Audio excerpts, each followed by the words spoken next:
Do you even recognize this headset?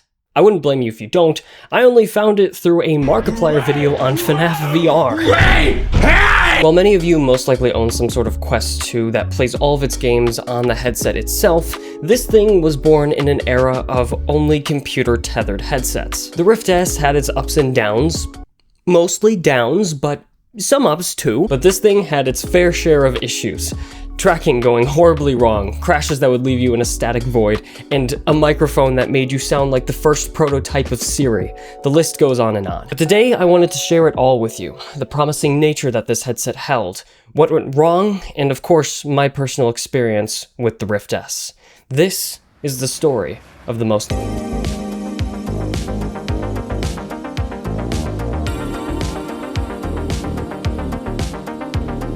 The Rift S launched to consumers in 2019, and as I mentioned previously, the market for gaming VR headsets were basically all PC tethered, aka PCVR. Or you could get a PSVR for $400 and have the absolute worst tracking ever to exist. I'm sorry to all you PSVR fans, but the tracking was literally meant to rival the Nintendo Wii's motion controllers. I'm sorry, but you gotta admit, it was shit. But if you wanted to go the PCVR route, basically all of the options were pretty expensive. You could either go with a HTC Vive setup for around $600, which would give you access to Steam VR games, or you could go with the Oculus Rift CV1 setup, which would give you not only access to Steam VR games, but also Oculus exclusives, which they had some pretty decent titles back then. So sure, it wasn't cheap, but VR was blossoming for the first time, and along with its technological advancements, the beautiful looking demos made people yearn for VR. And VR chat also had a pull on people, I guess, I don't know. But really, 2019 was the year for PC VR gaming. For the first time, AAA titles for VR started to become way more common, and big titles were starting to get VR support. Games like Boneworks, Skyrim VR, Half-Life Alyx, Blade and Sorcery, Echo VR, Beat Saber, Half-Life Alyx, that one Oculus exclusive that I'm forgetting the name of, but it was actually a really good title and nobody talks about it, but it was actually really good. Half-Life Alyx. These games were everywhere. I mean, truly, if you were interested in buying a VR headset at all, you were at least interested in one of those titles. Or maybe like, I don't know, Super Hot or VR Chat, I guess. But going back to the Rift S, because it was under Oculus, you were able to play all of those titles, Steam VR or not.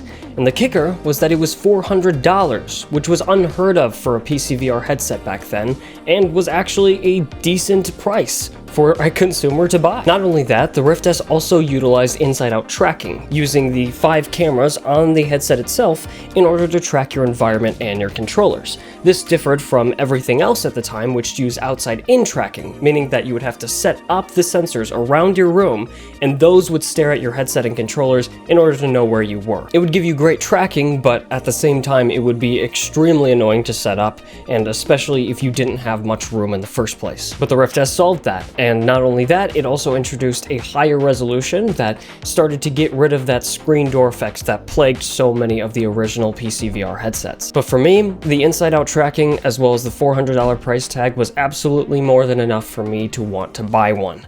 And maybe because I saw, you know, Markiplier play it and it looked kind of cool and the design was like pretty dope, I guess those were a little bit of a factor, but whatever. And of course, I did. Funny enough, this is not the one that I bought. This is my second Rift S that I've owned, but more on that in a bit. This was my first PC VR headset ever. Before this, my next best experience that I could have in VR was through the Samsung Gear VR running on a Samsung Galaxy S8, which, you know, is not good. So the Rift S was my true first immersive experience into VR, allowing me to look around a 3D room and actually walk through it, as if it was some sort of virtual reality. And I would be lying if I said that I didn't have a good time in this headset. I made a ton of memories with my friends and even made new friends through VR, and especially during the pandemic, it was a perfect escape from the world and allowing me to just go wherever I wanted. But even with the good times, I was still battling issues with this headset from day one even. And that's where we get into the...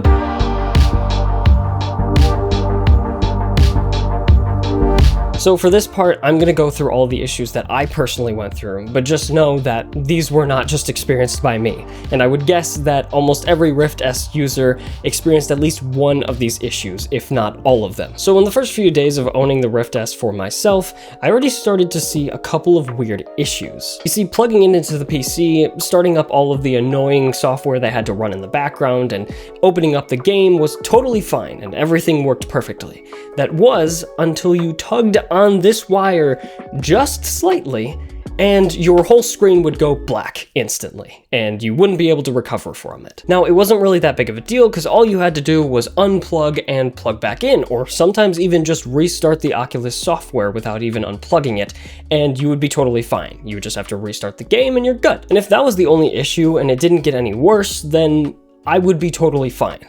But the Rift S just kept piling on more and more issues while the life of it went on. I also started to have, seemingly randomly, issues with the 6-DoF tracking, which is basically allowing you to move around the actual room and not just orient your head in a different way.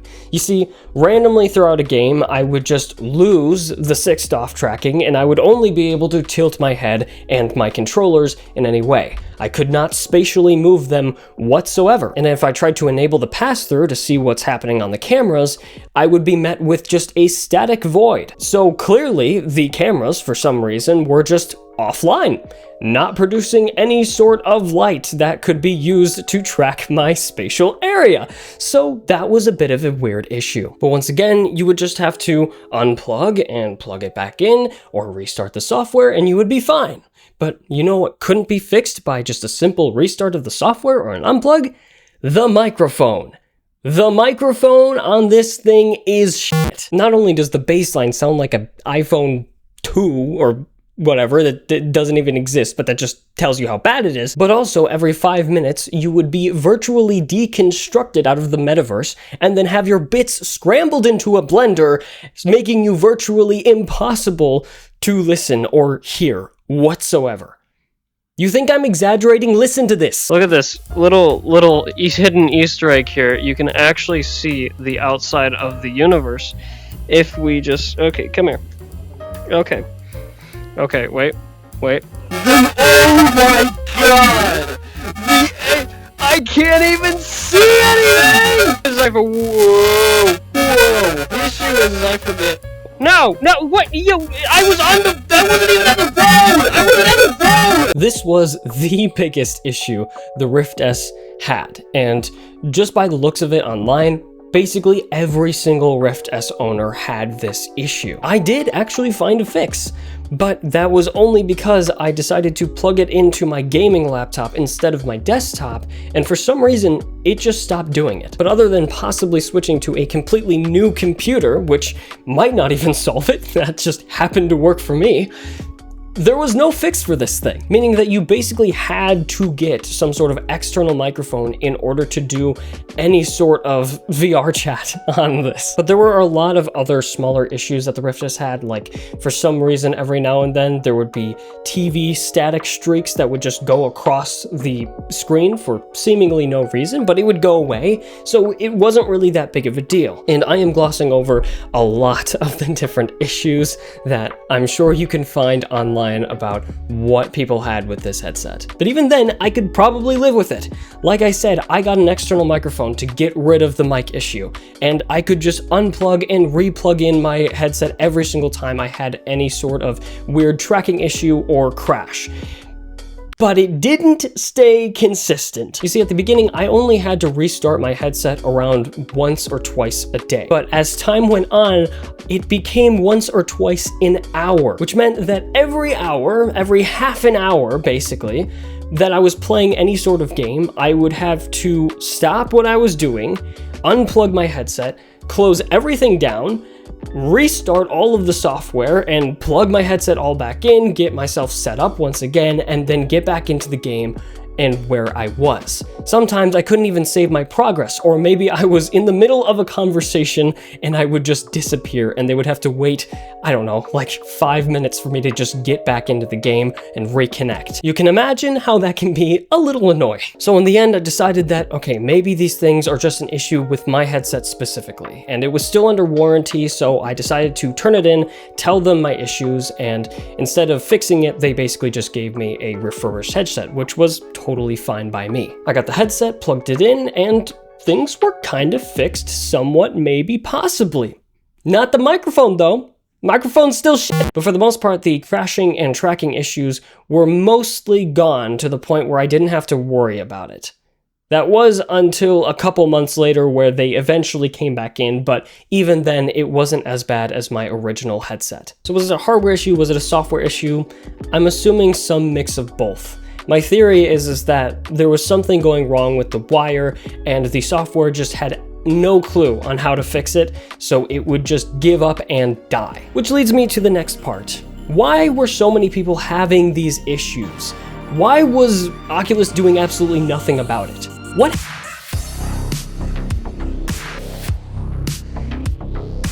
This is why I get into why I consider the Rift S the most neglected headset of all time. And it was really a buildup of a lot of different decisions as well as issues that ended up making this headset so sad and alone. You see, it all started when Facebook bought Oculus, and like most situations where a giant corporation buys a small company that seems to be developing in a promising manner and appealing to fans, slowly turned to corporate greed to run the future of VR. Okay, maybe I'm being a little too harsh here.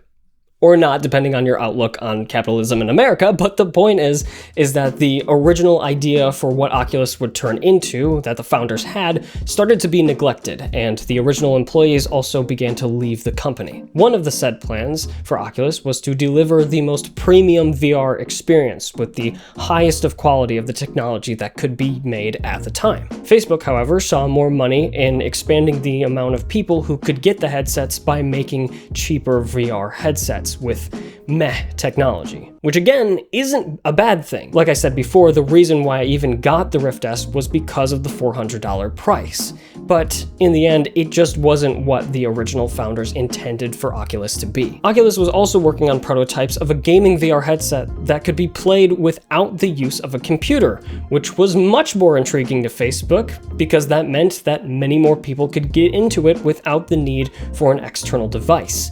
Again, not a bad thing! But the results of all those decisions were two headsets released at the same time for the same price. That, of course, being the Rift S and the Oculus Quest. Now, the Quest was the real baby to Facebook. This was also $400, while essentially being its own console that you could play VR games anytime, anywhere. The Quest had an OLED display which gave the screen inky blacks for better color immersion, as well as a significantly improved resolution. This is compared to the Rift S, which had a lower resolution LCD display, which made all the blacks look more like a gray fog. The Quest also just so happened to have a better speaker system than the Rift S, a wider FOV than the Rift S, and an IPD adjustment slider, which the Rift S had no IPD adjustment whatsoever. The Quest also had a fabric finish, which was much more pleasing to the eye than compared to the Rift S's obviously cheap plastic finish. Did I mention that this thing has an entire computer within it for the same price as the Rift S? The only things that the Rift S was better at than the Quest was its comfort with better balance distribution as well as just bigger cushions, its one extra camera at the top, and as well, of course, the biggest thing being that this was a PCVR gaming headset, which means that you could play high quality PCVR games compared to, what Quest was limited to, which was basically just shitty mobile games.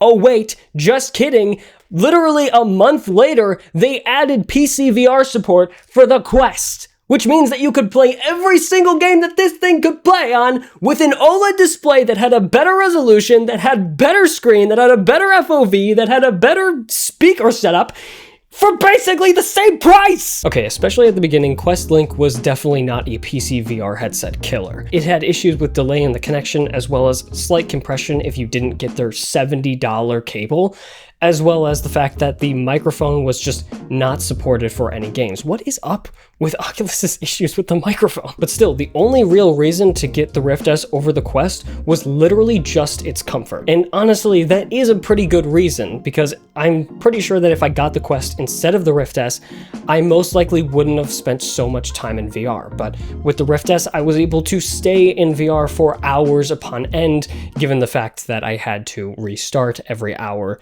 because it would crash randomly, but you get the point. Like I said before, Facebook just did not care about the Rift S at all and focused all their attention on their baby Quest, literally giving the Rift S to be made by Lenovo instead of Oculus, which I'm pretty sure that Lenovo made everything except for the parts that could be swapped out from what the Quest was already using. The Rift S uses the same controllers as the Quest and has the same tracking cameras as the Quest, as well as Oculus' software. I'm pretty sure that's all Oculus did throughout this whole thing, and Lenovo made the rest of the entire headset themselves. This is not an Oculus headset. This is a Lenovo PCVR headset. It also explains why this headset is the same price as the Quest, when it obviously should either be more cheaper or the Quest should be more expensive, just because they had to split the revenue with Lenovo most likely. But if you didn't think that that was enough neglect for the Rift S,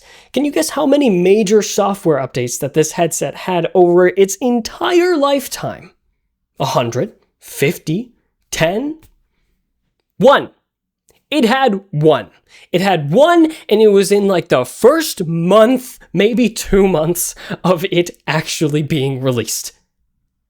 And the major software update was slightly improved tracking that the Quest also got. So according to my absolutely terrible source of a singular Reddit post found by Microsoft Copilot, the Rift S got 26 software updates over its entire life, which is also still incredibly low. But I cannot tell you what those 26 software updates even did. Most of them were security patches and bug fixes, but fixing what bugs? I don't know. I was experiencing many bugs, but none of them were fixed. I don't know, maybe you could try and fix some microphone issues, or just release some sort of idea or understanding as to why these aren't working, or maybe like create a new variant, even if it's a hardware. I'm not talking COVID or like I'm just saying like they should make another headset, another version of this headset that fixed the microphone, but it didn't. Anyway, the only thing that I can think of that these software fixes were fixing was the Oculus home menu experience. Like the home menu that you found yourself in, they were fixing bugs for that. I think that's what was happening, which is so ironic because that home menu doesn't even exist anymore. They got rid of it, but we'll get to that in a second. I'm getting ahead of myself. The worst part is that the Rift S actually sold decently well for a PCVR headset, becoming the most commonly used headset on Steam VR. But apparently that just wasn't enough for Papa Facebook to care. And after a year of zero shits given by Facebook on the Rift S, it was pretty clear that we weren't going to be getting another Rift headset. And that was basically confirmed by the release of the Quest.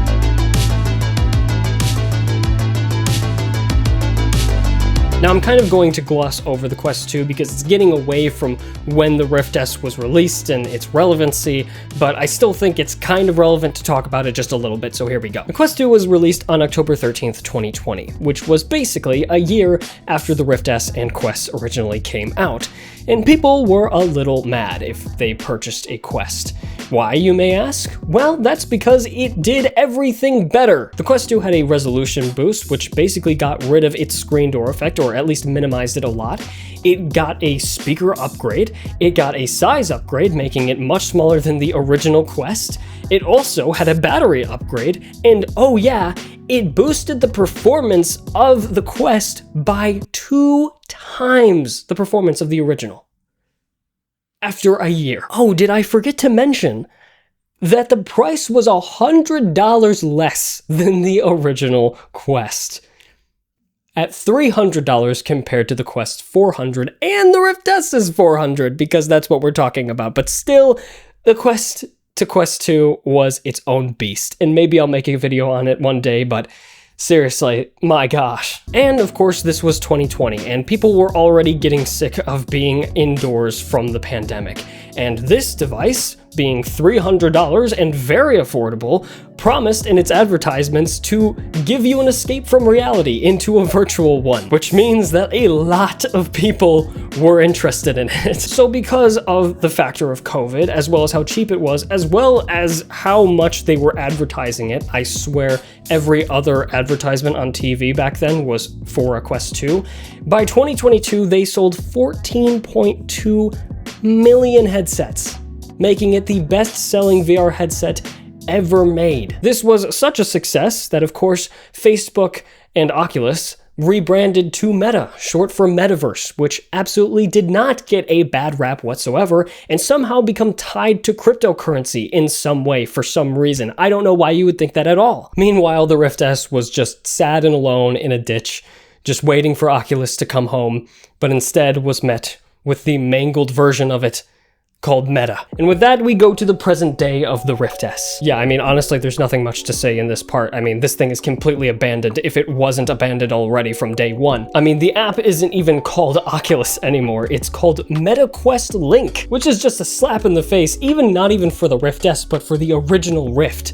Like, Meta Quest Link. So the Oculus app originally had a built-in little experience for you to go around and just kind of make your house wherever it was, kind of like the Oculus Quest home menu, but honestly a little better. But they completely axed it once they made it Meta Quest Link. And so now when you get into the headset, all you're met with is a white void along with a couple of different panels in front of you. And the actual menus and panels still look exactly the way that they were made in 2019. They have not updated the UI whatsoever, even though they've added their Meta logo. They just haven't bothered to add anything to the Meta Quest Link experience whatsoever.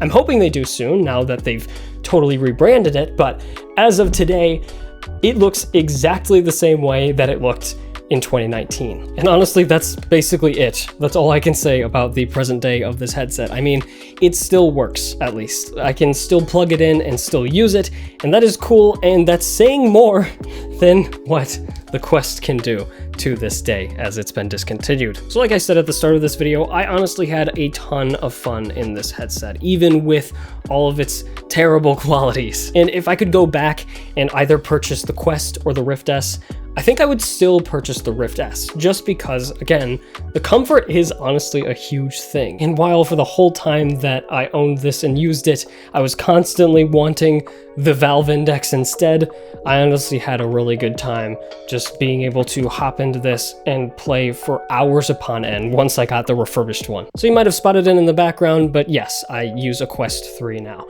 And honestly, it is a significant upgrade, and if you still have the Rift S, I would go for this. And the great thing about this is that it is completely the opposite of the Rift S, and it is going to continuously get a lot of updates to it because they updated the Quest 2 for years upon years, and this, even with the introduction of the Quest 3S, is still their flagship device even after a year or two of this being out. And yes, I think it's very funny that the Quest 3S is the budget version of the Quest 3, which is, you know, Rift S, Quest 3S anyway. It's really tragic, isn't it? But yeah, I hope you enjoyed this video. I hope you learned something about the Rift S. This is honestly something that I've just been wanting to talk about for a while, and I love the whole story of it, even though it angers me to no end that they just stopped supporting it. I didn't even get into the fact that the Quest 2 changed the entire landscape for PCVR gaming, and that Half-Life Alyx, released in 2019,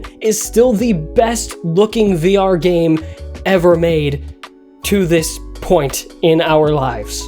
Why did I say that so weird? So in conclusion, I love PCVR, and even with this headset, I use it for PCVR more than actually using it on the headset, just because PCVR looks so much better, plays so much better, and I kind of just wish that there was a budget-friendly PCVR headset that could be made, but there's just none out there. But that is the state of the Rift S. If you guys owned a Rift S at all and you had a different problem that I didn't mention, please comment it down below. I honestly just am very curious as to what people experienced, because I had some pretty bad times with this thing. I just want to know if there's some weird outliers that I didn't experience myself. But yeah, hope you enjoyed this video, hopefully more soon, and I will see you guys later. Goodbye.